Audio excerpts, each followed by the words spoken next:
মাত্র 6,000 টাকা starting price থেকে আবার আপনাদের জন্য এই লাইট ওয়েট বাজেট ফ্রেন্ডলি পেন্ডেন্টের কালেকশন গুলো কিন্তু আমরা রিস্টক করে নিয়েছি। এবার একদম নতুন নতুন ডিজাইনের মধ্যে নিয়ে এসেছি। প্রত্যেকটা জুয়েলারি কিন্তু 22 ক্যারেট এইচআইডি হলমার্ক গোল্ডের মধ্যে পেয়ে যাচ্ছেন আপনারা। একেবারে লিমিটেড স্টকের আইটেম আছে, তা আবার খুবই লাইট ওয়েট বাজেট ফ্রেন্ডলি। এই কালেকশন গুলো নিতে হলে চলে আসুন আমাদের সব পার্বতী জুয়েলার্স, কাঁচরাপাড়া গান্ধী মোড়, একদম ফুড প্লাজার পাশে।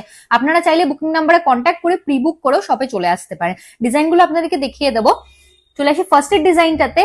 প্রাইস চলে আসছে অ্যাপ্রক্স 6,000 রুপিস। এই ডিজাইনটা দেখে নিতে পারেন, এটাও কিন্তু একদম অন্যরকম প্যাটার্নের মধ্যে পেয়ে যাচ্ছেন আপনারা। এই ডিজাইনটার প্রাইস আসছে অ্যাপ্রক্স 6,350 রুপিস। প্রত্যেকটা ডিজাইন কিন্তু খুবই বাজেট ফ্রেন্ডলি হয়ে যাচ্ছে আপনাদের। এই কালেকশনটা চলে আসে সুন্দর ফ্লাওয়ার মোটিভ করা, নিচে ঝুল দেওয়া একেবারে ইউনিক ডিজাইনের মধ্যে পেয়ে যাচ্ছেন। প্রাইস আসছে অ্যাপ্রক্স 7,200 রুপিস। এই ডিজাইনটাও দেখে নিতে পারেন আপনারা। প্রাইস চলে আসছে অ্যাপ্রক্স 7,350 রুপিস। এক্সক্লুসিভ ডিজাইনের মধ্যে বরফি প্যাটার্নের মধ্যে এই ডিজাইনটা দেখে নিন। প্রাইস চলে আসছে অ্যাপ্রক্স 7,450 রুপিস।